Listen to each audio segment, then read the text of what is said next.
Assalamualaikum warahmatullahi wabarakatuh. Hamdan wa syukran lillah, amma ba'd. Yang sama-sama kita hormati Ibu Kepala Sekolah MTS Miftahul Huda, Ibu Ustazah Maimunah Ahfaz SPDI.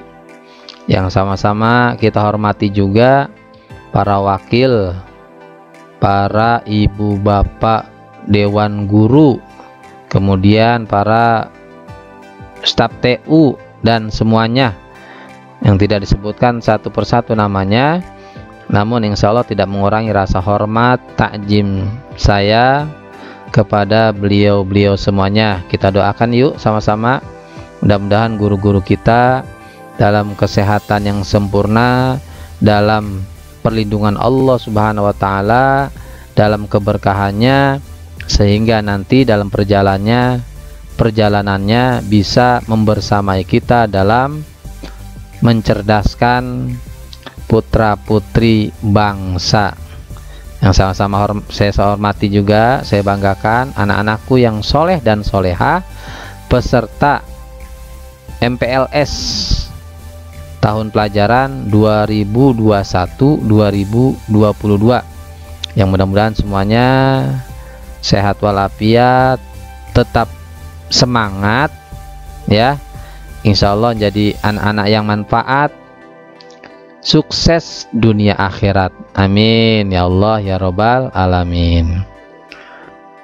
Perkenalkan, nama saya Bapak Hadi Nur Hadi SPD ya. Ini berkesempatan diberikan waktu secara virtual untuk mengisi tentang materi menjadi generasi muda yang islami. Nggak apa-apa ya, sama-sama nanti kita bahas, kita kaji tentang menjadi generasi muda yang islami. MTS Miftahul Huda 17 Juli 2021. Nah, langsung saja kita buka materi ini dengan sama-sama membaca lafaz basmalah. Bismillahirrahmanirrahim. Baik anak-anakku yang soleh dan soleha, tidak berpanjang kalam, langsung saja ke materinya ya, biar nanti setelahnya dimanfaatkan waktunya untuk kegiatan yang lainnya ya. Nah, di sini ada 10 karakteristik muslim sejati. Kalau 10 karakteristik ini kita miliki atau kita upayakan dalam keseharian kita, dalam kehidupan kita, maka insya Allah tidak menutup kemungkinan kita menjadi pemuda-pemudi muslim, muslimah ya, yang senantiasa didamba-dambakan oleh orang tua ataupun oleh yang lainnya. Amin ya, mudah-mudahan ya. Ayo sama-sama kita simak. Ini ada beberapa sifat yang seharusnya ada dalam diri setiap muslim jika ingin menjadi seorang muslim sejati ya. Dan ini menjadi pembeda itu furqon bagi dirinya. Di antaranya adalah salimul akidah, bersih akidahnya dari sesuatu yang dapat menjerumuskannya ke jurang kesyirikan. Saya bacakan dulu, nanti kita bahas satu-satu. Kemudian sahihul ibadah, benar ibadahnya sesuai Quran dan Sunnah serta terjauh dari segala bid'ah. Ayo disimak betul-betul, dipahami ya. Sengaja saya bacakan agar apa yang disampaikan literasinya sampai kepada kamu. Kemudian matinul khuluq, mulia akhlaknya, mencerminkan bahwa Islam adalah rahmatan lil alamin. Kemudian ada qawiyul jismi, kuat fisiknya. Fisik harus dipenuhi hak-haknya karena ia adalah amanah dari Allah Subhanahu wa Ta'ala. Kemudian ada musaqaful fikri, luas wawasannya maupun mampu menangkap perkembangan informasi yang terjadi di sekitarnya. Ya, mutsaqaful fikri. Ada lagi qadirun ala kasbi, berjiwa mandiri, tidak mau bergantung kepada orang lain dalam memenuhi kebutuhan hidupnya. Ini keren nih. Kemudian ada mujahidun linapsihi, bersungguh-sungguh dalam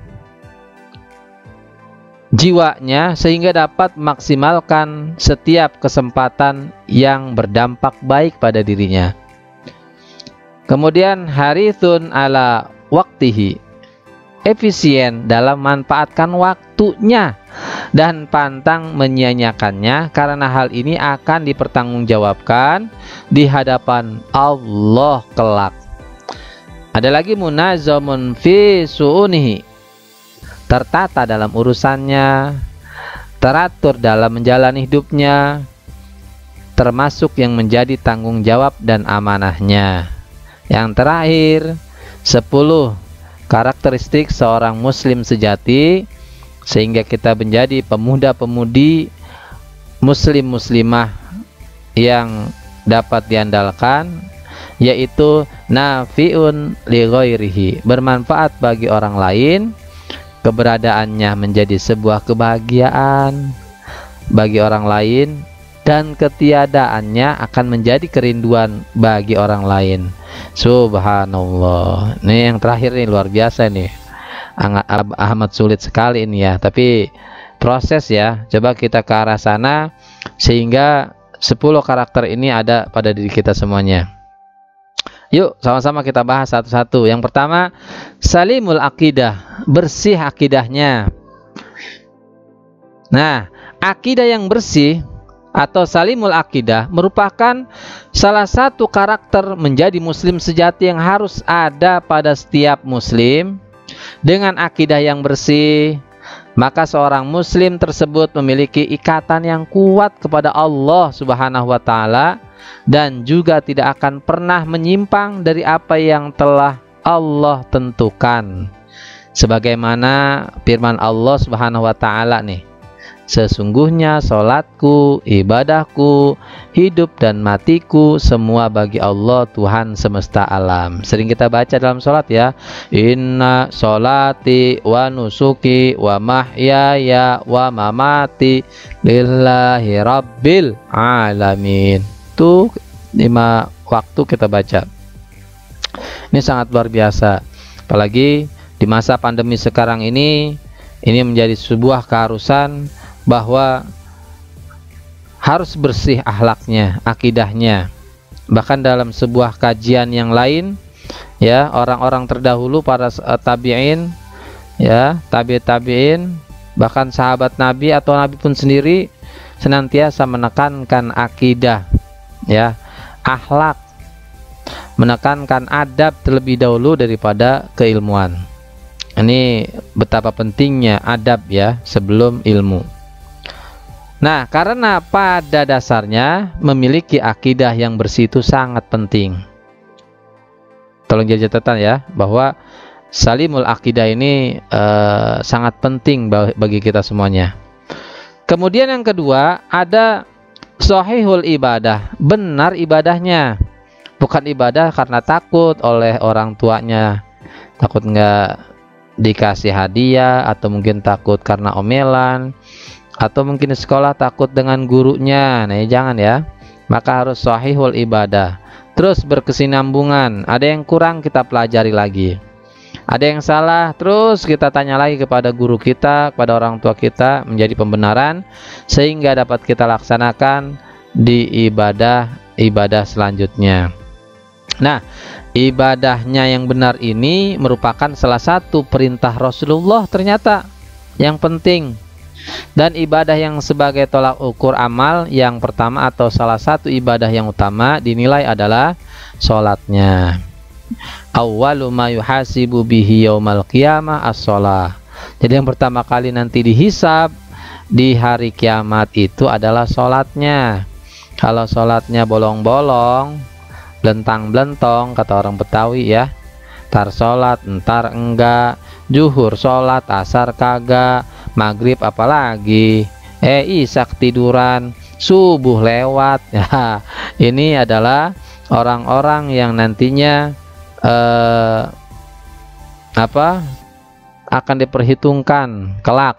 Nah, oleh karenanya mumpung usia kita masih sedang bugarnya nih ya, coba kita teriakkan pada diri kita semangat untuk ibadah kepada Allah. Bahkan mungkin setiap selesai sholat minta kepada Allah, ya Allah berikanlah kenikmatan ibadah pada hamba ini ya Allah, sehingga hamba bisa beribadah sesuai dengan apa yang diajarkan oleh Rasulullah. Ya, sholatnya udah jalan 5 waktu, namun kadang-kadang lagi sholat Allahu Akbar, ingat apa aja itu, aduh PR belum dikerjain, aduh mana belum makan lagi, waduh duit saya ditaruh sana ntar diambil enggak ya. Nah itu ada aja ya, itu sholat-sholat seperti itu tidak ada kenikmatan. Oleh karenanya nanti selesai sholat barangkali disisipkan doa itu, ya Allah berikan kenikmatan saya ketika ibadah. Ya, sholatlah kamu sebagaimana kamu melihat aku sholat. Ini Nabi mengajarkan kebaikan-kebaikan sholat, ya, kebaikan-kebaikan sholat, sehingga menjadi kebaikan kita dalam kehidupan kita sehari-hari. Ya, dari ungkapan Rasulullah di atas sudah cukup jelas nih ya, bahwa dari segala macam perbuatan atau setiap peribadatan haruslah merujuk kepada sunnah Rasulullah, jangan asal-asal ya. Jadi makanya kita belajar di madrasah ya, insya Allah guru-gurunya punya apa istilahnya, ketemu gurunya lagi, terus mutawatir nyambung pada Rasulullah ya. Jadi nggak ada yang istilahnya sesat dan lain sebagainya. Kemudian yang ketiga, matinul khuluq, kokoh akhlaknya, nggak goyah ya. Aduh ya Allah, pandemi ini bikin susah, daripada mati mendingan saya akidahnya berubah aja deh. Nah ini salah nih ya. Mohon pada Allah, Allah yang berikan penyakit, Allah pun nanti yang akan menyembuhkan insya Allah ya. Banyak doa-doa, salawat-salawat ya. Allahumma sholli ala sayyidina Muhammadin tibbil qulubi wa dawaiha wa afiyatil abdani wa sifaiha wa nuril absari wa diyaiha wa ala alihi wa sahbihi ajma'in. Nah itu ya salah satunya, banyak lagi insya Allah dengan kalimat-kalimat tauhid, salawat. Wah, corona dan teman-temannya tidak mendekat ke kita insya Allah ya. Maka jangan tinggalkan Allah ketika kondisi seperti ini. Matinul khuluq, kokoh akhlaknya. Akhlak yang kokoh atau akhlak yang mulia merupakan bagian terpenting juga bagi setiap muslim, baik dalam hubungannya kepada Allah maupun dengan makhluknya. Karena memiliki akhlak yang mulia, manusia akan hidup bahagia dunia akhirat. Maka Rasulullah diutus ke bumi untuk memperbaiki atau menyempurnakan akhlak para hambanya. Dan Rasulullah pun telah mencontohnya kepada kita sesuai firman Allah, yang artinya sesungguhnya kamu benar-benar memiliki akhlak yang agung.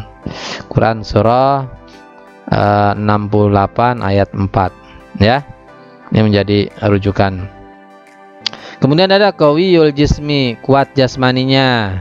Kuat jasmaninya juga poin penting yang harus ada pada setiap muslim, karena untuk menjalankan ibadah-ibadah yang Allah perintahkan seperti sholat, puasa, zakat, dan haji, ataupun segala sesuatu amalan yang harus dikerjakan dengan fisik, kita harus memiliki fisik yang kuat dan sehat. Apalagi jihad di jalan Allah Subhanahu wa Ta'ala. Nih kamu nih belajar dari rumah ke sekolah, jihad itu insya Allah ya. Nanti insya Allah nanti ketika sudah normal tatap muka, semangat bangun pagi, sholat subuh.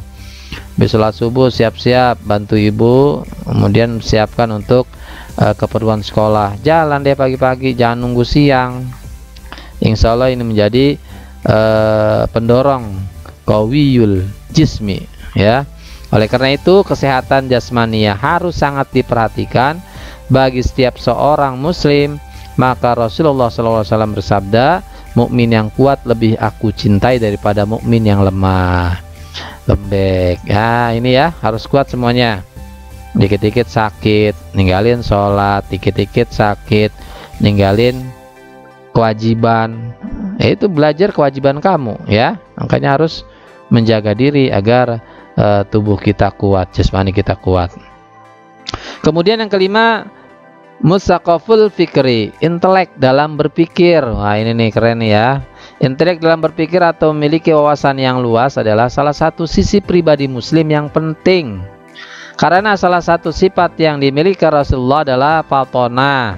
Nah, ini harus tahu nih ya, bahwa sifat yang harus bagi Rasul, sifat yang wajib bagi Rasul, sifat yang mustahil bagi Rasul, harus tahu ya. Nih aqaidud diniyah itu, ya. Nah, ini salah satunya nih, sifat yang dimiliki Rasul adalah fatonah, cerdas. Dan di dalam Al-Quran juga banyak menerangkan ayat-ayat yang merangsang kita untuk berpikir. Karena di dalam Islam sendiri tidak ada satupun perbuatan yang kita lakukan kecuali harus dimulai dengan berpikir. Ya, pakai ya, kita punya pikiran dipakai. Ada tugas dari guru dikerjakan, itu terpakai pikirannya. Jangan dikit-dikit ngelihat lembaran temennya, itu nggak dipakai, sayang ya. Karenanya seorang muslim harus memiliki wawasan yang luas dan keilmuan yang luas. Kemudian ada mujahadatun li nafsi, kuat melawan hawa nafsu. Berjuang dalam melawan hawa nafsu merupakan kepribadian yang harus dimiliki di setiap muslim. Karena semua manusia pasti memiliki kecenderungan hati pada yang baik dan yang buruk, itu manusiawi. Jadi kadang-kadang hati kita itu pengen hal-hal yang baik, kadang-kadang juga cenderung kepada yang buruk, ya. Temennya waktunya ngajak sekolah, temen yang satu udah hari ini gak usah sekolah dulu. Itu ya salah satu kecenderungan yang buruk, tahu-tahu kita ke bawah saja.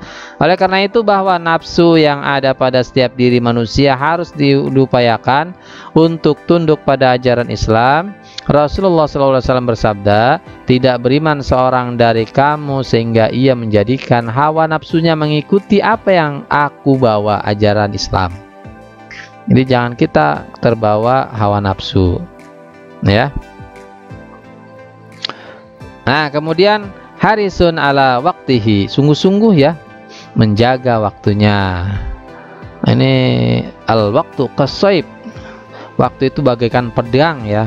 Jadi kita lengah sedikit, ada tergores tuh, potong tuh ya. Pandai menjaga waktu adalah faktor penting bagi manusia, karena banyak sebagian manusia yang lalai akan waktunya. Ya, tahu-tahu sudah beruban aja rambutnya, ngeluh deh, ya Allah, kalau saya masih muda, saya begini, dulu lagi muda ngapain aja bang. Makanya mumpung kita masih usia masih dini ya, hendaknya maksimalkan waktu dengan sungguh-sungguh. Nah, ini tidak disiplin dengan waktu yang diberikan, padahal Allah Subhanahu wa Ta'ala banyak bersumpah di dalam Al-Quran dengan menyebut nama waktu, seperti waktu duha, waktu asar, ya, waktu fajar, wal asri, wal fajri, ya, wal laili, dan lain-lain, banyak pokoknya. Wad duha itu tadi ya. Maka dari itu kita harus pandai-pandai dalam memanage waktu agar waktu yang telah kita lalui tidak sia-sia begitu saja. Maka diantara yang disinggung oleh Nabi Shallallahu Alaihi Wasallam adalah memanfaatkan 5 perkara sebelum datang 5 perkara. Ini ada lagunya nih yang disampaikan oleh Agim ya. Nah, yakni waktu hidup sebelum mati, sehat sebelum sakit, muda sebelum tua, senggang sebelum sibuk, kaya sebelum miskin. Yuk sama-sama, mumpung masih belia kita ya, kita manfaatkan betul-betul agar kesia-siaan tidak terjadi pada kita. Kemudian ada munajamun fi syu'nihi, teratur dalam semua masalah. Teratur dalam segala urusan salah satu kepribadian yang harus ditekankan pada setiap manusia. Di dalam hukum Islam sudah tertata rapi dalam menyelesaikan segala urusan atau masalah, baik itu terkait ubudiyah maupun muamalahnya. Bersungguh-sungguh, bersemangat dan berkorban. Adanya komunitas dan berbasis ilmu pengetahuan merupakan diantara yang mendapatkan perhatian secara serius dalam menunaikan tugas-tugasnya. Munajamun bisu'nihi, teratur dalam semua masalah. Nah, ini nih ya, qadirun ala kasbi, mampu berusaha sendiri. Bukan anak mamah lagi ya, SMP, MTS ya, bukan SD lagi. Jadi kita harus mampu berusaha sendiri. Jangan apa-apa ibu, jangan apa-apa bapak, jangan apa-apa kakak, harus kita sendiri ya. Mampu berusaha sendiri atau bisa kita sebut harus mandiri merupakan suatu yang amat diperlukan. Tidak sedikit banyak orang, masalah yang sering dihadapi adalah masalah ekonomi. Banyak ya, apalagi sekarang ini, ya Allah, di mana-mana menjerit ya, diberlakukan PPKM darurat, orang nggak boleh keluar, nggak boleh dagang, yang dagang ditangkap-tangkepin. Ya, ini yang menjadi sekarat buat orang-orang kecil ya. Oleh karena itu perintah mencari nafkah sangatlah banyak di dalam Al-Quran maupun hadis, dan itu memiliki keutamaan yang penting. Qadirun ala kasbi, mampu berusaha sendiri ya. Luar biasa, insya Allah nanti menjadi generasi muslim muslimah yang sejati. Yang terakhir, nafiun li ghairihi, bermanfaat bagi orang lain ya. Bermanfaat bagi orang lain adalah suatu tuntunan bagi setiap muslim. Dengan hal ini berarti seorang muslim harus berpikir bagaimana cara agar setiap pribadi ini bermanfaat bagi orang sekitar kita. Jangan sampai kita sebagai muslim tidak ada kontribusi atau berperan penting di masyarakat, atau mungkin disebut sampah masyarakat ya. Jangankan keberadaan kita, enggak ada kita diomongin aja, kita lewat aja, awas ada si Anu lewat tuh, hati-hati ada yang hilang. Ini kan hal-hal yang sangat merugikan diri kita. Makanya berikan kemanfaatan untuk orang banyak. Dalam kaitan ini Rasulullah SAW bersabda, sebaik-baik manusia adalah yang paling bermanfaat bagi orang lain. Khairun nas anfa'uhum linnas ya. Khairun nas anfa'uhum linnas. Baik anak-anakku yang soleh dan soleha, sebelum ditutup ini ada tambahan dari materi sebelumnya, yaitu 4 tips menjadi pemuda idaman. Bisa disimak baik-baik sampai selesai, insya Allah menjadi penguatan dari 10 karakter muslim sejati tadi, pendukung menjadi generasi muda-mudi Islam yang didambakan. Masa muda adalah masa yang penuh dengan potensi. Maka manfaatkan masa muda untuk kebaikan, ketaatan, membela Islam. Ketahuilah bahwa pemuda Islam itu karakternya, pertama, dia kuat akidahnya. Lihat kisah Ashabul Kahfi, pemuda-pemuda yang demi membela agama dan akidah, mereka meninggalkan kampung halamannya. Allah sebutkan mereka adalah para pemuda yang beriman kepada Allah Subhanahu wa Ta'ala. Yang kedua, semangat di dalam belajar ilmu agama, karena mereka faham bahwa ilmu agama inilah yang menjadikan mereka mulia di sisi Allah Subhanahu wa Ta'ala. Dalam hadis Muslim dari Abu Sa'id Al-Khudri, ketika Rasulullah menceritakan ada seorang pemuda yang kuat imannya, yang nanti berani menantang Dajjal, dia mengatakan kepada Dajjal, kamu adalah Dajjal yang diberitakan oleh Rasulullah. Jadi dia tahu dari baca hadis Nabi SAW, dari belajar ilmu. Yang ketiga, rajin ibadah. Kata Nabi SAW tentang 7 golongan yang akan mendapatkan naungan Allah di suatu hari yang tidak ada naungan kecuali naungannya. Salah satunya seorang pemuda yang tumbuh dalam ketaatan kepada Allah Subhanahu wa Ta'ala. Yang selanjutnya, dia memiliki akhlak yang baik.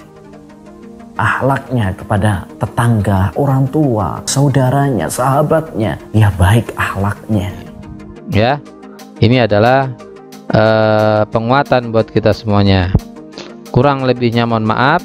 Yuk di akhir sama-sama kita tutup materi ini dengan pembacaan doa kafaratul majlis. Subhanakallahumma wa bihamdika asyhadu an la ilaha illa anta astaghfiruka wa atubu ilaih. Syukran kasiran. Assalamualaikum warahmatullahi wabarakatuh.